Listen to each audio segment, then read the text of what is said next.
Se queres sentir a felicidade de amar, esquece tua alma. É a alma que estraga o amor. Só nas ilusões divinas a alma pode encontrar satisfação, não em outra alma. Só em um Deus ou fora do mundo, as almas são incomunicáveis. Deixa então seu corpo estender-se com outro corpo, porque os corpos se estendem, mas as almas não. A maioria das doenças que as pessoas têm são poemas presos, abscessos, tumores, nódulos. Pedras são palavras calcificadas, poemas sem vazão. Mesmo cravos, cravos pretos, espinhas, cabelo encravado, prisão de ventre, poderia um dia ter sido poema, mas não. As pessoas, às vezes, adoecem da razão de gostar de palavra presa. Palavra boa é palavra líquida, escorrendo em estado de lágrima. Lágrima é dor derretida. Dor endurecida é tumor. Lágrima é alegria derretida. Alegria enfurecida, alegria endurecida é tumor. Lágrima é raiva derretida. Raiva endurecida é tumor. Lágrima é pessoa derretida. Pessoa endurecida é tumor. Tempo endurecido é tumor. Tempo derretido é poema. Tempo derretido é poema. A velha Hollywood nos ensinou que tudo nos Estados Unidos era maior, melhor, mais limpo, justo, ético, honesto, adulto, moderno, eficiente e perfeito, que nos outros países também pudera.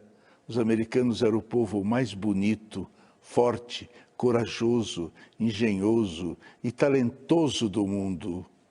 Onde mais as pessoas saíam cantando e dançando pelas ruas com naturalidade e ao som de uma enorme orquestra invisível. E quem cavalgava melhor e tinha os cavalos mais velozes? O cowboy americano. Não havia índio ou mexicano que o capturasse, exceto a traição, coisa que, aliás, eles viviam fazendo e de que o cowboy americano era incapaz. O mesmo se aplicava ao soldado americano em relação aos alemães e japoneses. Quem era o mais heróico, o mais desprendido, o mais inteligente? E a marinha americana? Quem tinha porta-aviões mais imponentes? Quem usava camisas de manga curta mais brancas? E quem mais tinha milhares de marinheiros que sabiam sapatear? Nos filmes, nós víamos maravilhas que faziam parte do dia a dia dos americanos e de ninguém mais. Cerveja em lata, barbeadores elétricos, cortadores de grama, trevos rodoviários filmados de avião, edifícios de 90 andares e naves que iam à lua e voltavam. E quem seria mais poderoso que o governo dos Estados Unidos, capaz de movimentar estruturas gigantescas para plantar um exército inteiro em território inimigo a 15.000 quilômetros e resgatar um espião minutos antes de ser descoberto? Todas essas eram benesses do poder e da riqueza. De repente, eu fico sabendo que o dinheiro no caixa do Tesouro Americano estava para acabar e que a Casa Branca, com uma dívida de mais de 14 trilhões de dólares, ameaçava dar um beiço no mundo. Inacreditável! Como poderia o governo americano quebrar? Se acontecer um dia, quem vai pagar a conta da lavanderia que mantinha camisas tão brancas? Ai de nós! Quando eu pronuncio a palavra futuro, a primeira sílaba já pertence ao passado. Quando eu pronuncio a palavra silêncio, eu destruo o silêncio. Quando eu pronuncio a palavra nada, eu crio algo que não cabe no que ainda não existe. Eu sempre desejei escrever o romance do nada, em que o leitor perceba que o horrível da obra é não ter tema. Eu queria mostrar a mais secreta das suspeitas humanas, a da sua inutilidade. Eu queria desnudar a religião do trabalho. Eu queria esmurrar as hipocrisias. Quando eu morrer, batam em latas, rompam aos saltos e aos pinotes, façam estalar no ar chicotes, chamem palhaços acrobatas, que o meu caixão vá sobre um burro ajaezado andaluza. A um morto nada se recusa, eu quero por força ir de burro.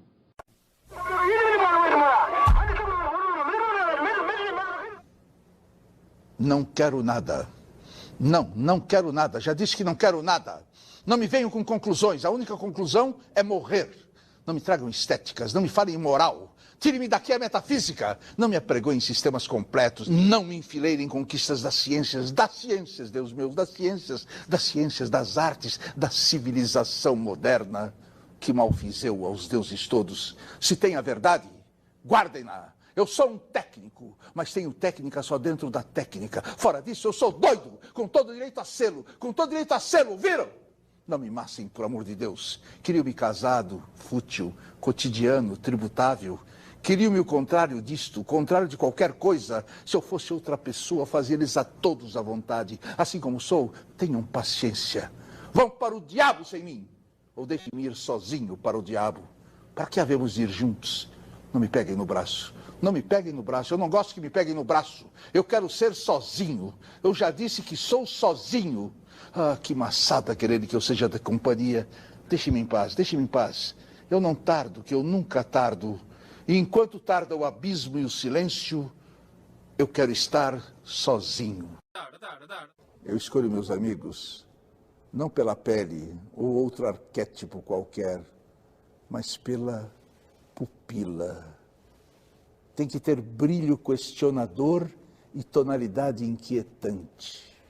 A mim não interessam os bons de espírito, nem os maus de hábitos. Eu fico com aqueles que fazem de mim louco e santo. Deles eu não quero resposta, eu quero o meu avesso. Que me tragam dúvidas e angústias e aguentem o que há de pior em mim. Para isso, só sendo louco, eu quero os santos, para que não duvidem das diferenças e peçam perdão pelas injustiças. Eu escolho meus amigos pela alma lavada e pela cara exposta. Eu não quero só o ombro e o colo, eu quero também a sua maior alegria. Amigo que não ri junto, não sabe sofrer junto. Meus amigos são todos assim, metade bobeira, metade seriedade. Eu não quero risos previsíveis, nem choros piedosos. Eu quero amigos sérios, daqueles que fazem da realidade a sua fonte de aprendizagem, mas lutam para que a fantasia não desapareça. Eu não quero amigos adultos nem chatos, quero os metade infância e a outra metade velhice. Crianças, para que não esqueçam o valor do vento no rosto, e velhos, para que nunca tenham pressa. Eu tenho amigos para saber quem eu sou, pois aos vê-los loucos e santos, bobos e sérios, crianças e velhos, nunca me esquecerei que a normalidade é uma ilusão imbecil e estéril.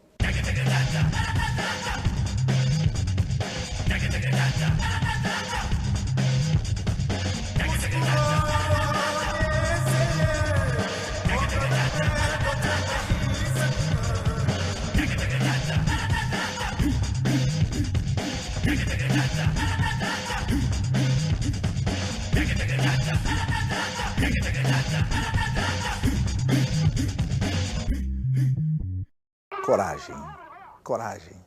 Mude, mude, mas comece devagar, porque a direção é mais importante que a velocidade. Sente-se em outra cadeira, no outro lado da mesa. Mais tarde, mude de mesa. Quando sair, procure andar pelo outro lado da rua. Depois, mude de caminho. Ande por outras ruas, calmamente, observando com atenção os lugares por onde você passa. Tome outro ônibus. Mude por uns tempos o estilo das roupas. Dê os seus sapatos velhos. Procure andar descalço alguns dias. Tire uma tarde inteira para passear livremente na praia ou no parque e ouvir o canto dos passarinhos. Veja o mundo de outras perspectivas. Abra e feche as gavetas, portas, com a mão esquerda. Durma do outro lado da cama. Depois procure dormir em outras camas. Assista a outros programas de TV. Compre outros jornais. Leia outros livros. Viva outros romances. Ame a novidade. Durma mais tarde. Durma mais cedo. Aprenda uma palavra nova por dia, numa outra língua. Corrija a postura. Coma um pouco menos. Escolha comidas diferentes, novos temperos, novas cores, novas delícias. Tente o novo todo dia, o novo lado, o novo método, o novo sabor, o novo jeito, o novo prazer, o novo amor, a nova vida. Tente. Busque novos amigos, tente novos amores, faça novas relações, almoce em outros locais, vá a outros restaurantes, tome outro tipo de bebida, compre pão em outra padaria, almoce mais cedo, jante mais tarde, ou vice-versa. Escolha outro mercado, outra marca de sabonete, outro creme dental. Tome banho em novos horários. Use canetas de outras cores. Vá passear em outros lugares. Ame muito, cada vez mais, de modos diferentes. Troque de bolsa, de carteira, de malas. Troque de carro. Compre novos óculos. Escreva outras poesias. Jogue os velhos relógios despertadores. Abra conta em outro banco. Vá a outros cinemas, outros cabeleireiros, outros teatros. Visite novos museus. Mude. Lembre-se de que a vida é uma só. E pense seriamente em arrumar um outro emprego, uma nova ocupação, um trabalho mais light, mais prazeroso, mais digno, mais humano.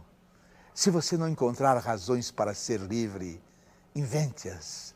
Seja criativo e aproveite para fazer uma viagem despretensiosa, longa, se possível, sem destino. Experimente coisas novas, troque novamente, mude de novo, experimente outra vez, atue. Você certamente conhecerá coisas melhores e coisas piores do que as já conhecidas. Mas não é isso que importa. O mais importante é a mudança. Porque se você tem mais medo da mudança do que da desgraça, você não impede a desgraça. A mudança, o movimento, o dinamismo, a energia, só o que está morto não muda. Repito, por pura alegria de viver. A salvação é pelo risco, sem o qual a vida não vale a pena. Que existe mais, se não afirmar a multiplicidade do real, a igual probabilidade dos eventos impossíveis, a eterna troca de tudo em tudo, a única realidade absoluta, seres se traduzem. Tudo pode ser metáfora de alguma outra coisa ou de coisa alguma. Tudo irremediavelmente metamorfose. Não tenha ilusões. Se você atacar o establishment duramente e durante muito tempo, o establishment tornará você seu associado. No meio-dia de fim de primavera, eu tive um sonho com uma fotografia. Eu vi Jesus Cristo descer à terra. Ele veio pela encosta de um monte, tornado outra vez menino, a correr e a rolar-se pela erva, e a arrancar flores para as deitar fora, a rir de modo a ouvir-se de longe. Tinha fugido do céu Era nosso demais para se fazer de segunda pessoa da Trindade. No céu, tudo era falso, tudo em desacordo com as flores e árvores e pedras.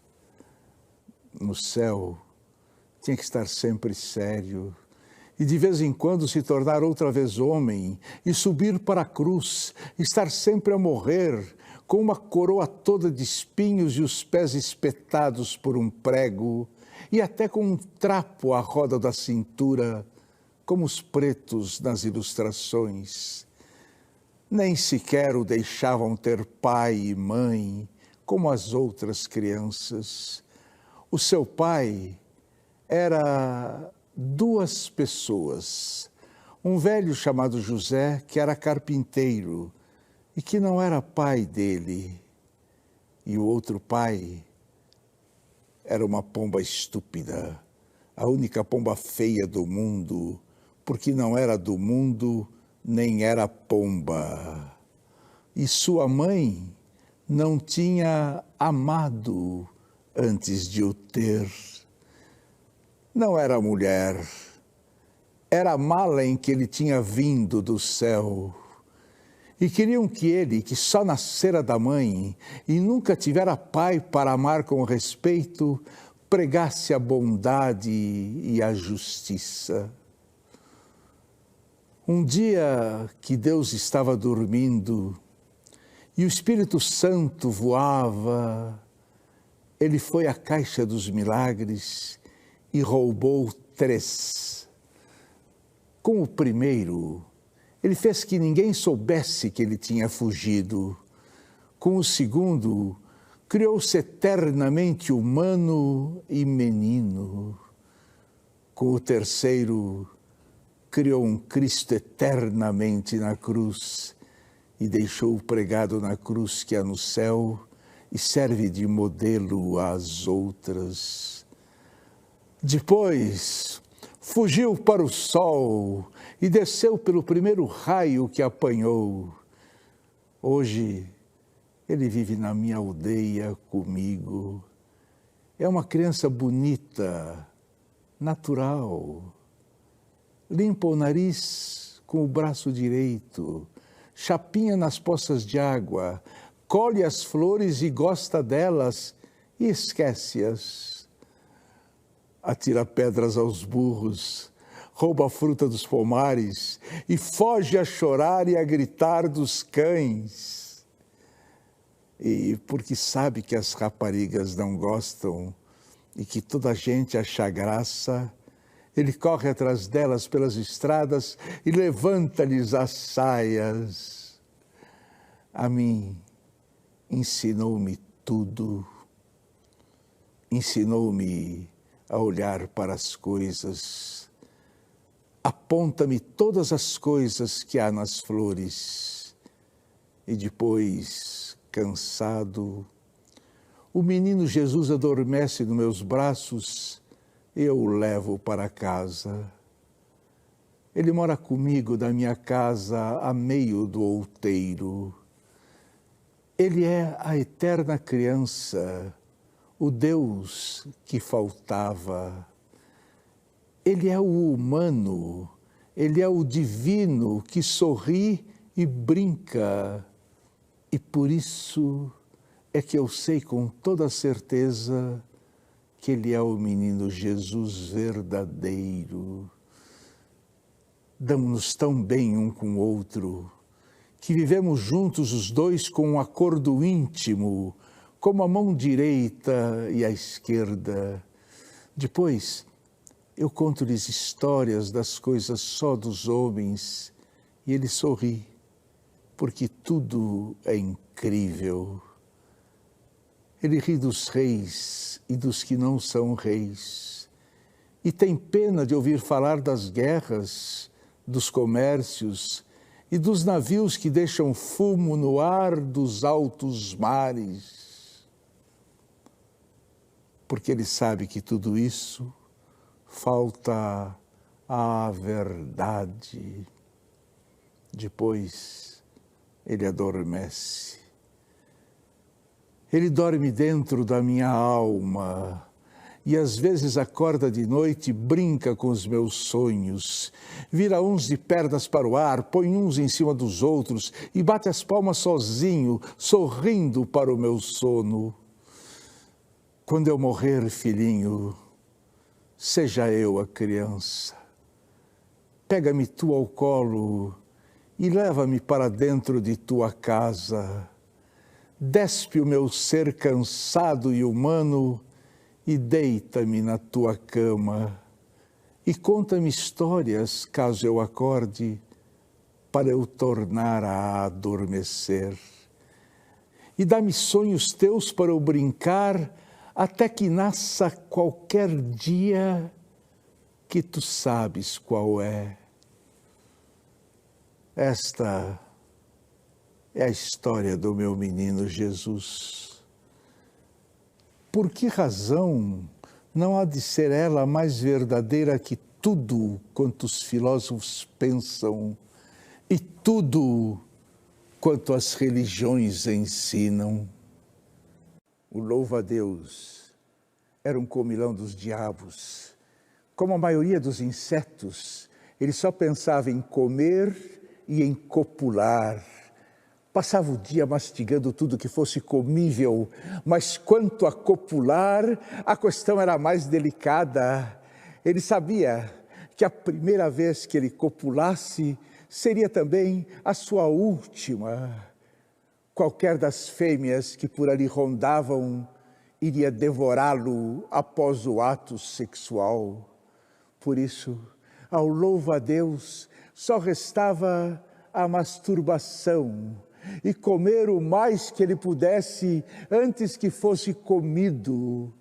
Um dia, ao deglutir uma folha, deu de cara com uma lindíssima fêmea que o encantou. Corpo esguio, pernas compridas e bem torneadas, asas brilhantes e um olhar de desfalecer. Não me incomodava nada, não me importava nada de ser comido por uma fêmea daquelas. Primeiro, o louva-a-Deus copulou e nervosa e desvairadamente. E depois, olhou bem no rosto dela e percebeu o sorriso de Mona Lisa que já lhe percorria os lábios. Nada é verdadeiramente belo se pode ser usado para qualquer fim. Tudo o que é útil é feio, porque exprime apenas alguma necessidade do homem. E as necessidades do homem são medíocres e repulsivas, como é também a sua fraca natureza. Se alguém lhe pedir uma ideia para melhorar o conteúdo da televisão, sugira Shakespeare. Responderão que não, que você e sua ideia estão a anos-luz de distância da televisão. Não, mas isso não é verdade, não é verdade. William Shakespeare compreendeu a necessidade de envolver o público antes de qualquer especialista de mercado.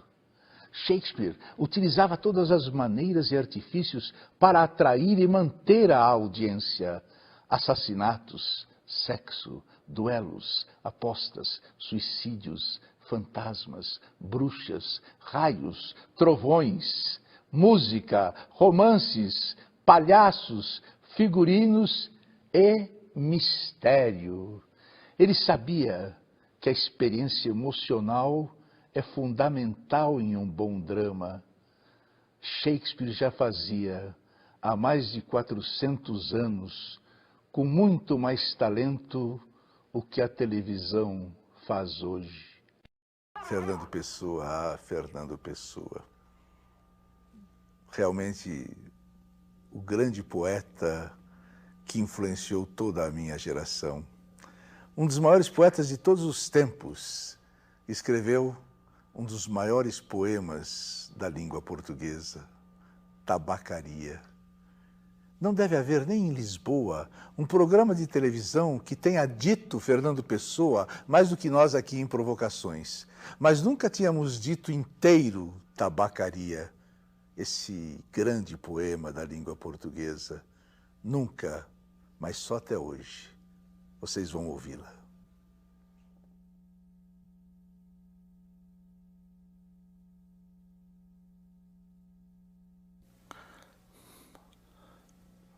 Não sou nada, nunca serei nada, não posso querer ser nada. A parte disso, tem em mim todos os sonhos do mundo, janelas do meu quarto de um dos milhões do mundo que ninguém sabe quem é. E se soubesse quem é, o que saberiam?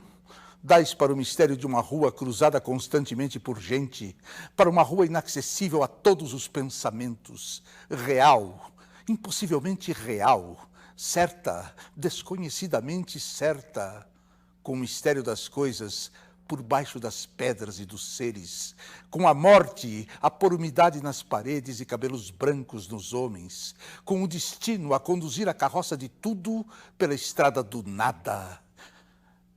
Estou hoje vencido, como se soubesse a verdade.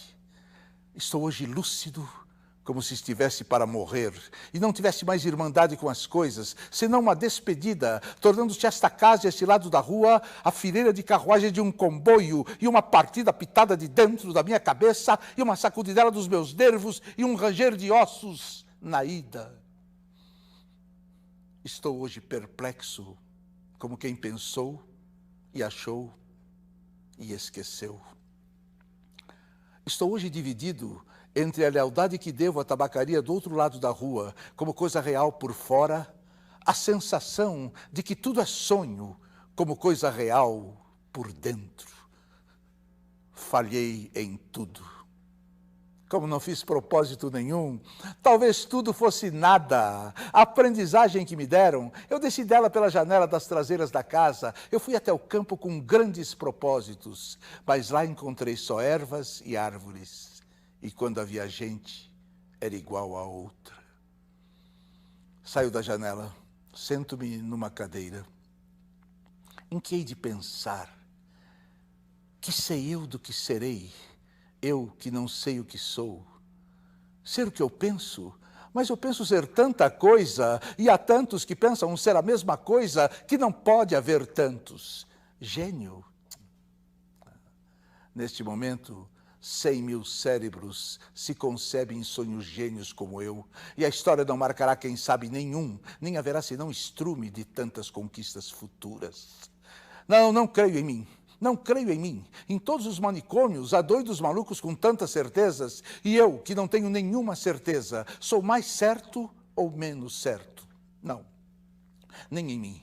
Enquanto as mansardas e não mansardas do mundo não estão nesta hora gênios para si mesmos, sonhando, quantas aspirações altas e nobres e lúcidas, sim, verdadeiramente altas e nobres e lúcidas, e quem sabe se realizáveis, nunca verão a luz do sol real, nem acharão ouvidos de gente.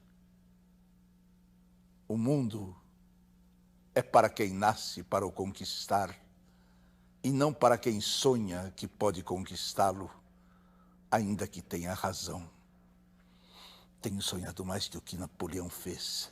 Tenho apertado ao peito hipotético mais humanidades que Cristo. Tenho feito filosofias em segredo que nenhum Kant escreveu. Mas sou e serei sempre o da mansarda, ainda que não more nela. Serei sempre o que não nasceu para isso. Serei sempre só o que tinha qualidades. Eu serei sempre o que esperou que lhe abrissem a porta ao pé de uma parede sem porta e cantou a cantiga do infinito numa capoeira e ouviu a voz de Deus num poço tapado. Crer em mim? Não, nem em nada. Derrame-me a natureza sobre a cabeça ardente, o seu sol, a sua chuva, o vento que me acha o cabelo, e o resto que venha se vier, ou tiver que vir, ou não venha. Escravos cardíacos das estrelas, nós conquistamos todo o mundo antes de nos levantar da cama. Mas acordamos, e ele é opaco. Levantamo-nos, ele é alheio. Saímos de casa, ele é a Terra inteira, mas o sistema solar, a Via Láctea e o indefinido. Come chocolates, pequena. Come chocolates. Olha, que não há mais metafísica no mundo senão chocolates. Olha, que as religiões todas não ensinam mais que a confeitaria. Come, pequena suja, come. Pudesse eu comer chocolates com a mesma verdade com que comes, mas eu penso, e ao tirar o papel de prata, que é de folha de estanho, eu deito tudo para o chão, como tenho deitado a minha vida.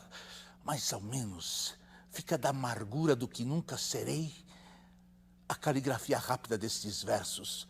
Pórtico partido para o impossível, mas ao menos eu consagro a mim mesmo um desprezo, sem lágrimas. Nobre ao menos no gesto largo com que atiro a roupa suja que sou, sem rol, pro decurso das coisas, e fico em casa, sem camisa.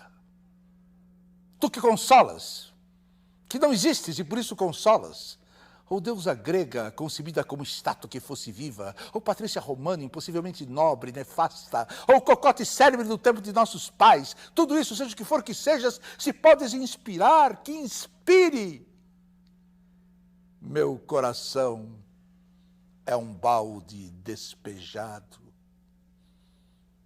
Como os que invocam espíritos, invoco a mim mesmo e não encontro nada. Eu chego à janela e vejo a rua com uma nitidez absoluta. Eu vejo as lojas, vejo os passeios, vejo os carros que passam, vejo os entes vivos vestidos que se cruzam, vejo os cães que também existem. E tudo isso me pesa como uma condenação ao degredo.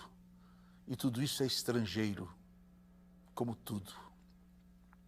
Vivi, estudei, amei e até acreditei. E hoje não há mendigo que eu não inveje só por não ser eu.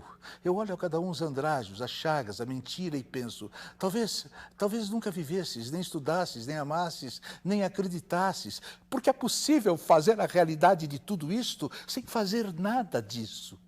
Talvez tenhas existido apenas como um lagarto a quem corta o rabo, e que é rabo para quem do lagarto remexidamente.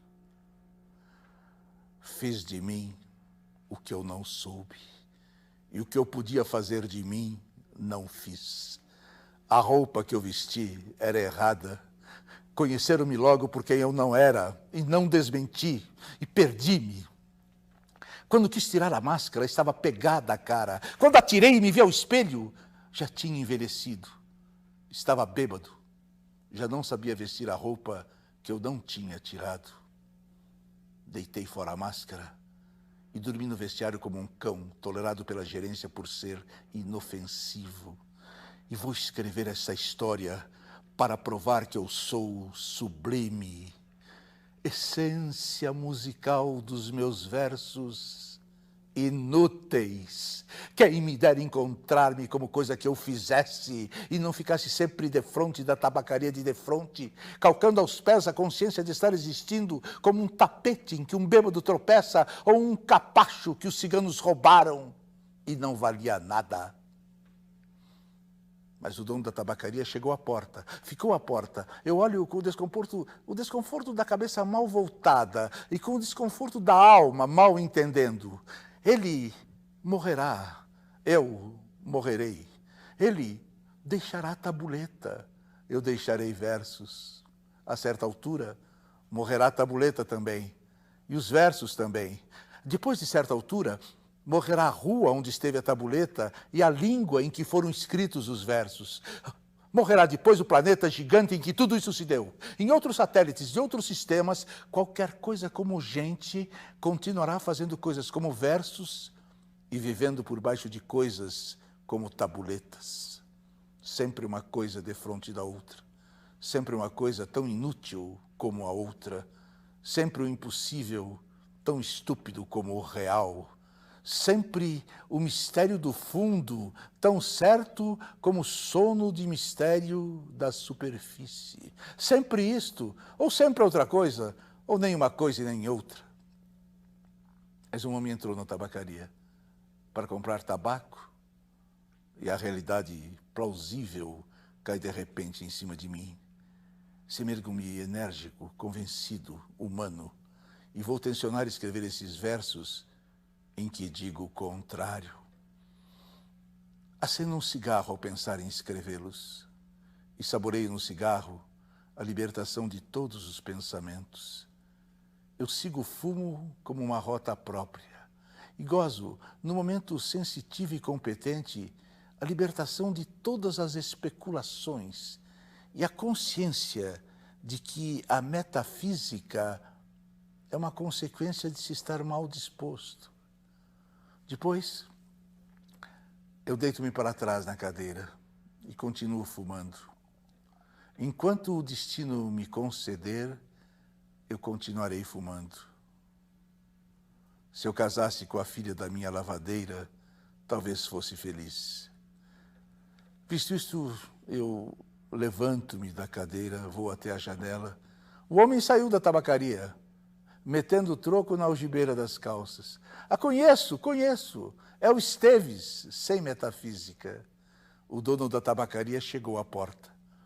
Como por um instinto divino, o Esteves voltou-se e viu-me. Acenou-me, adeus. Gritei-lhe, adeus, ó Esteves! E o universo reconstruiu-se-me, sem ideal nem esperança, e o dono da tabacaria sorriu.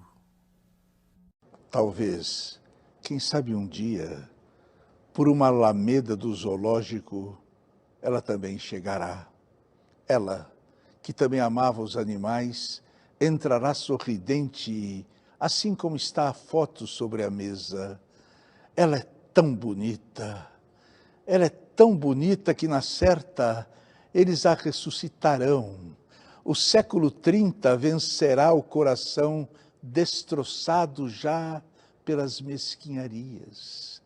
Agora nós vamos alcançar tudo o que não podemos amar na vida, com o estrelar das noites inumeráveis.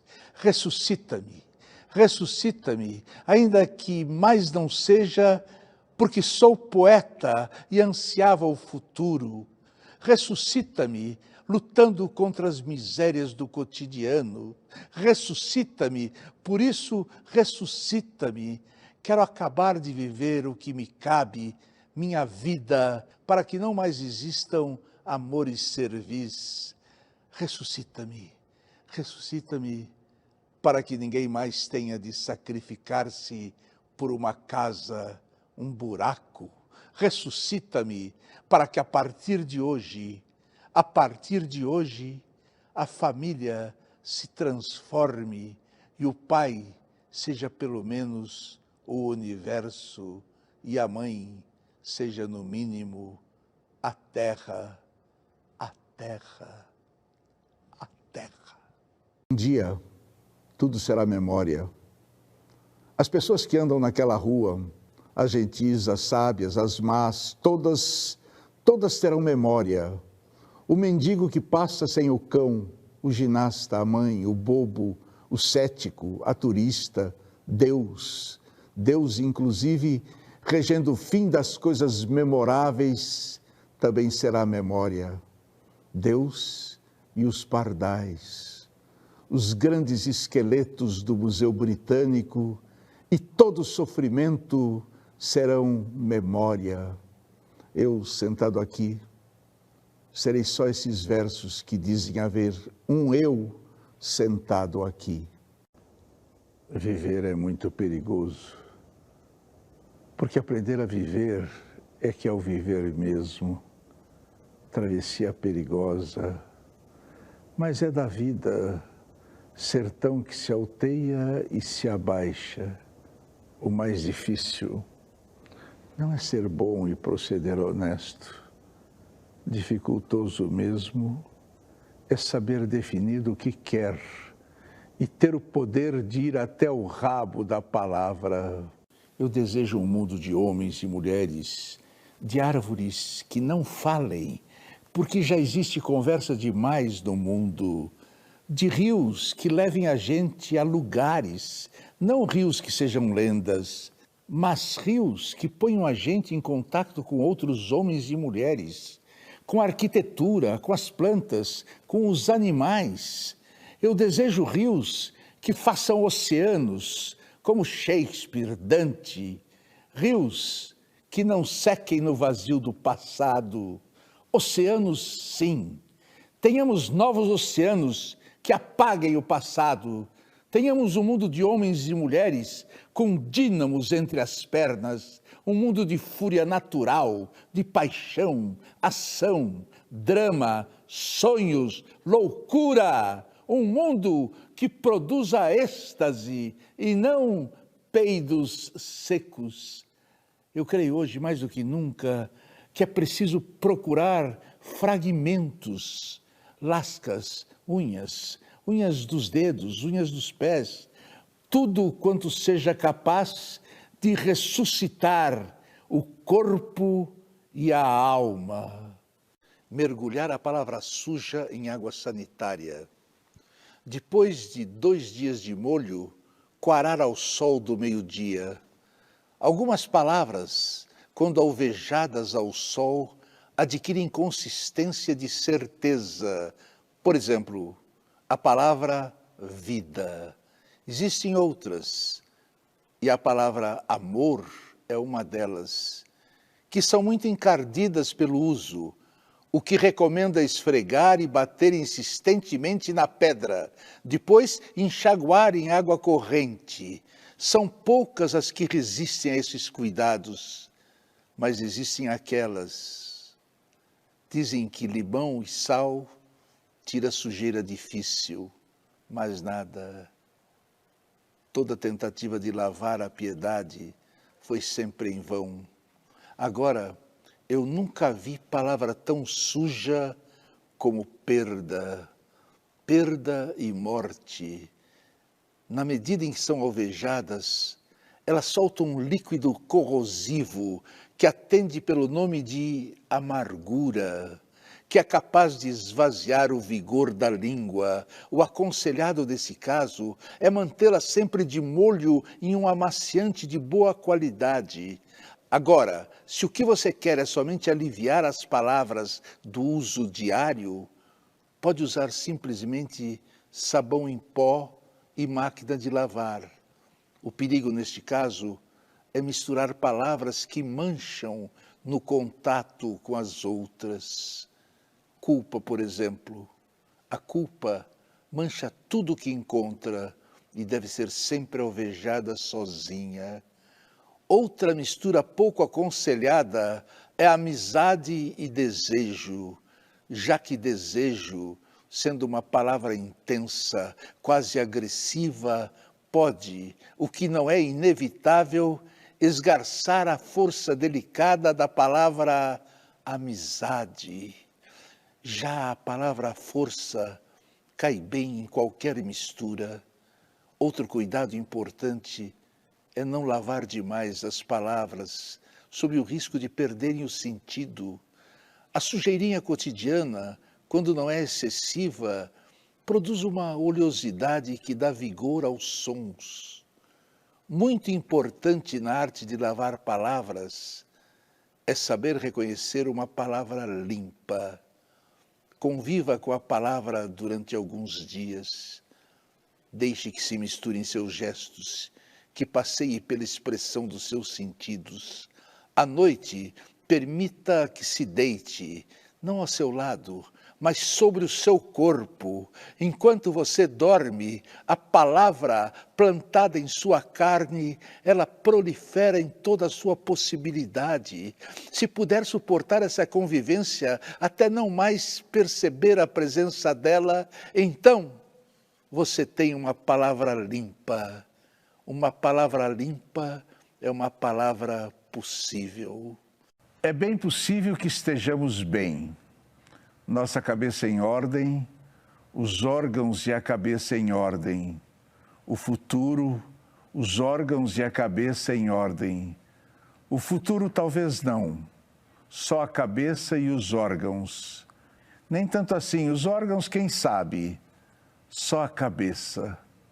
Ao fim e ao cabo, a cabeça.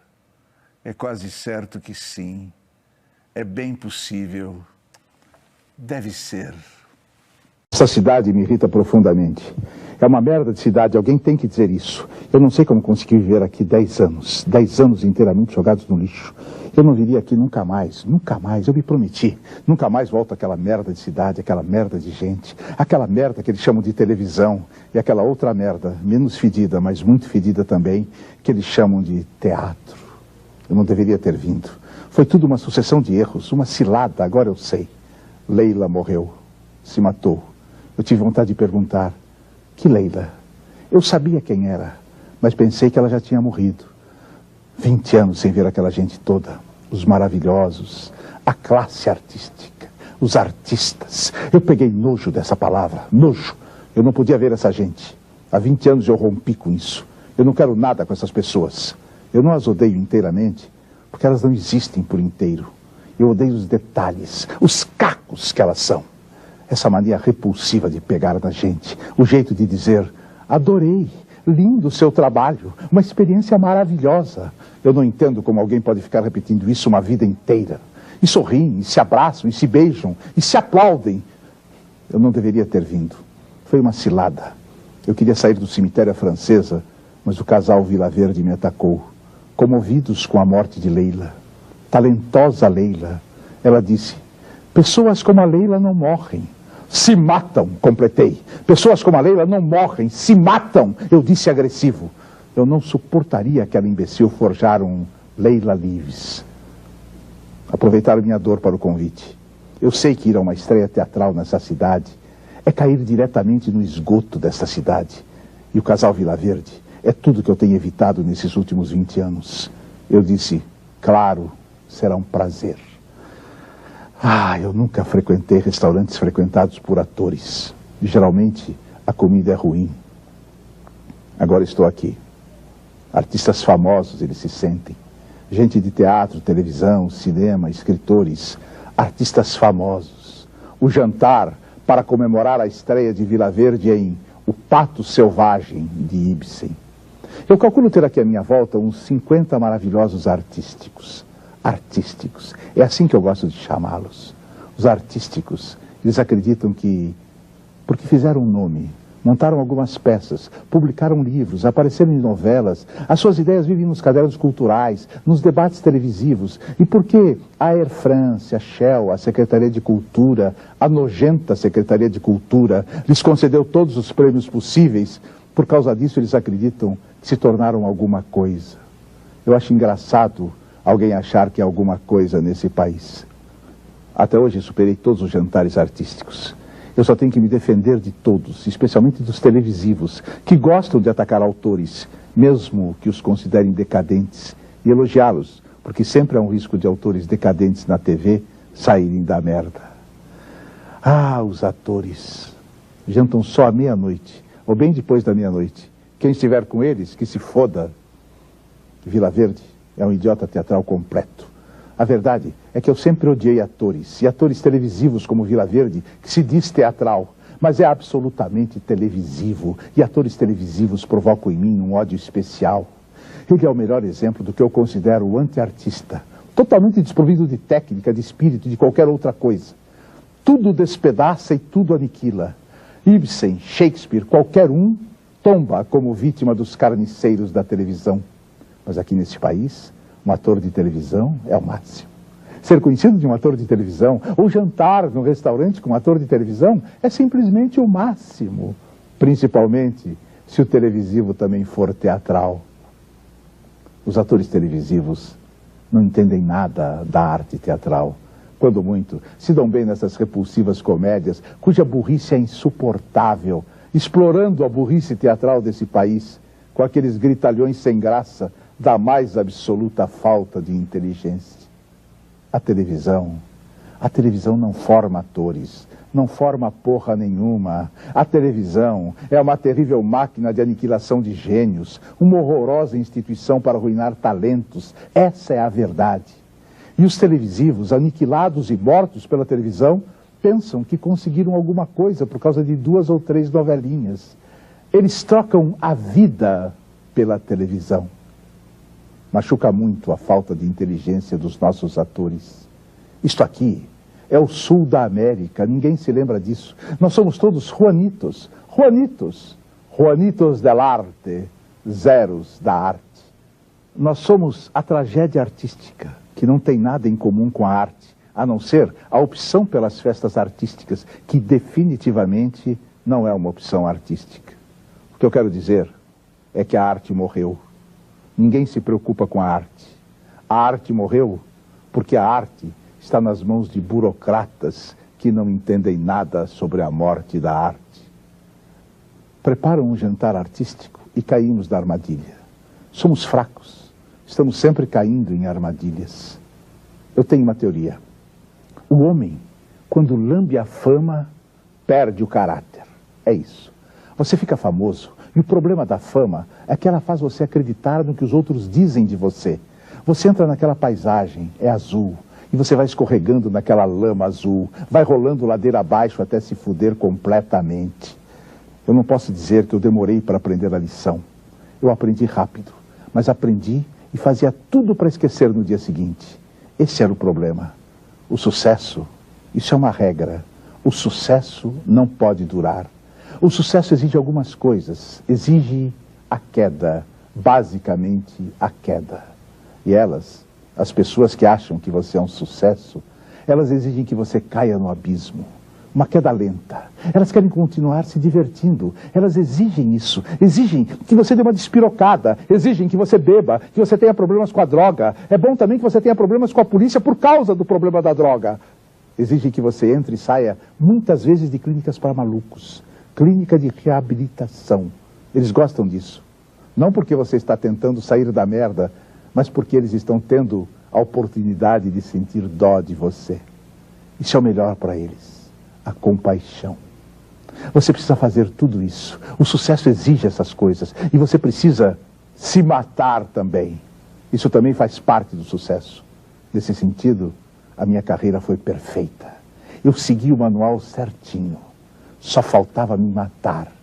Mas isso nem passa pela minha cabeça. Porque sem mim, eles vivem melhor. Eu não vou deixar. A festa está terminando. São 4 horas da manhã. Eu estou com uma vontade inexplicável de sair correndo pela praia. Simplesmente correndo. Correndo pelas praias dessa cidade. A pior cidade. A que eu sempre odiei. Que é a melhor cidade. A melhor cidade para mim. A única cidade possível. Como essas pessoas que eu sempre odiei. Sempre vou odiar. São as melhores pessoas. As únicas pessoas que prestam para ficar ao meu lado. São essas pessoas que eu odeio, que são comoventes. Como essa merda de cidade que eu odeio. Essa merda de cidade que eu odeio, mas que às 4 horas da madrugada me comove terrivelmente. Como essas pessoas que eu odeio, que eu tenho que amar. Como essa cidade que é minha, que será sempre minha. Como essas pessoas que serão minhas, exatamente como essa cidade. Essas pessoas, essa cidade, essa pessoa. Estas pessoas, esta cidade, estas pessoas.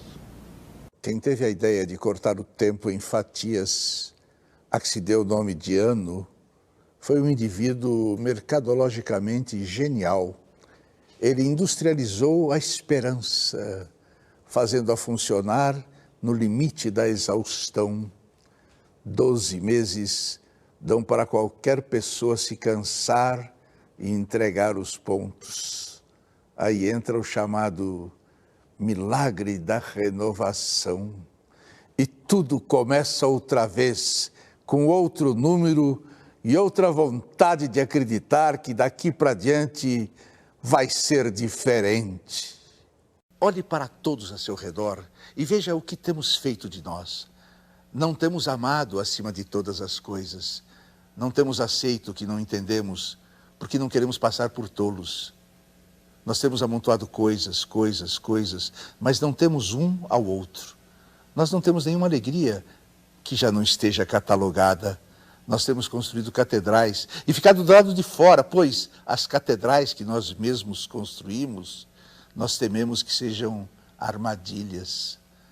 Não nos temos entregue a nós mesmos, pois isso seria o começo de uma vida larga e nós a tememos. Nós temos evitado cair de joelhos diante do primeiro de nós que por amor diga, tens medo. Nós temos organizado associações e clubes sorridentes, onde se serve com ou sem soda. Nós temos procurado nos salvar, mas sem usar a palavra salvação, para não nos envergonharmos de ser inocentes. Não temos usado a palavra amor, para não termos de reconhecer sua contextura de ódio, de ciúme e de tantos outros contraditórios. Nós temos mantido em segredo a nossa morte para tornar a nossa vida possível. Muitos de nós fazem arte por não saber como é a outra coisa. Nós temos disfarçado com falso amor a nossa indiferença, sabendo que nossa indiferença é angústia disfarçada. Nós temos disfarçado com o pequeno medo, o grande medo maior, e por isso nunca falamos o que realmente importa. Falar no que realmente importa é considerado uma gafe. Não temos sido puros e ingênuos para não rirmos de nós mesmos e para que no fim do dia possamos dizer, pelo menos, eu não fui tolo, e assim não ficarmos perplexos antes de apagar a luz. Nós temos sorrido em público do que não sorriríamos quando ficássemos sozinhos. Temos chamado de fraqueza a nossa candura. Temos nos temido um ao outro, acima de tudo. E a tudo isso consideramos a vitória nossa de cada dia. Jovens, usem filtro solar. Se pudesse dar um conselho em relação ao futuro, eu diria: usem filtro solar. Os benefícios a longo prazo do uso do filtro foram cientificamente comprovados. Os demais conselhos que dou baseiam-se unicamente em minha própria experiência. Eis aqui um conselho: desfrutem do poder e da beleza da juventude. Esqueçam, vocês só vão compreender o poder e a beleza da juventude quando já estiverem mortos.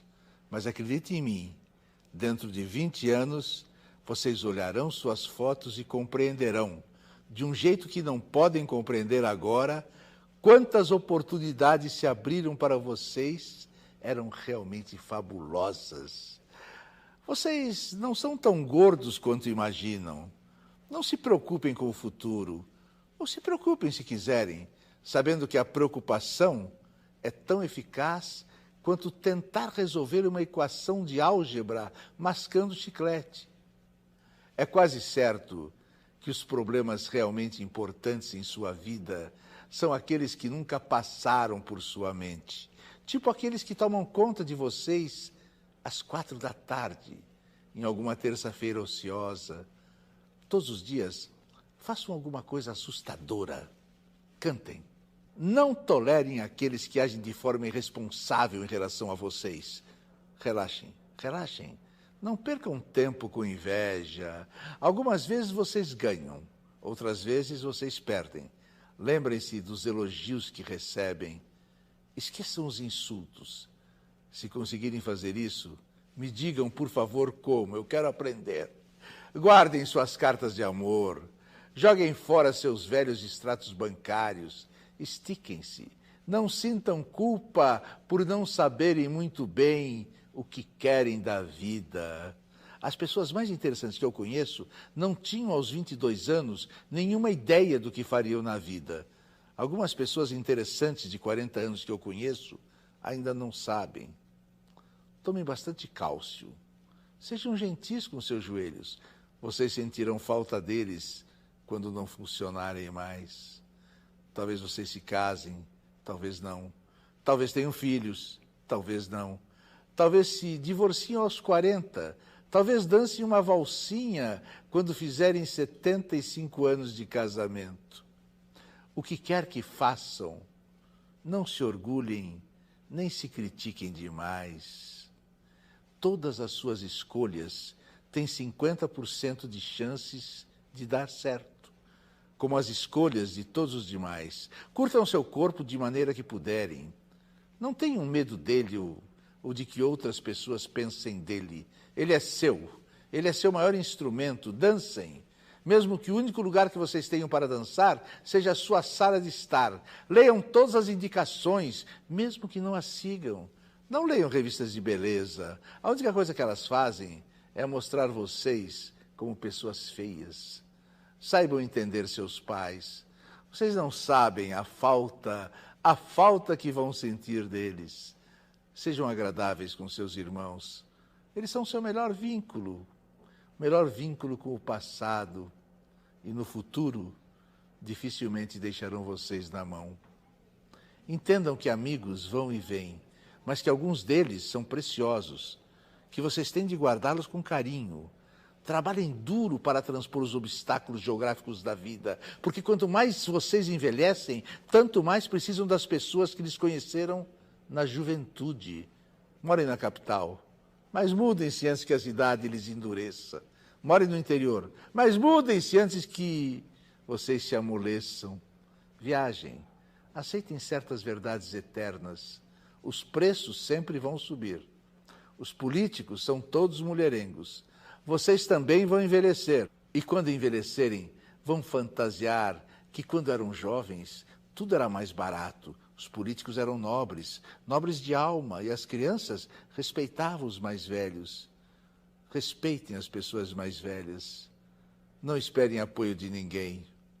Talvez vocês se aposentem, talvez se casem com alguém muito rico, mas não sabem quando um ou outro vai morrer. Não mexam muito em seu cabelo, senão, aos 40 anos, vão ficar com cara de 85. Tenham cuidado com as pessoas que dão conselhos, mas sejam pacientes com elas. Conselho é uma forma de nostalgia. Dar conselhos é uma forma de resgatar o passado da lata do lixo, limpá-lo, esconder as partes feias e reciclá-lo por um preço maior do que realmente vale. Mas acredite em mim quando eu falo do filtro solar.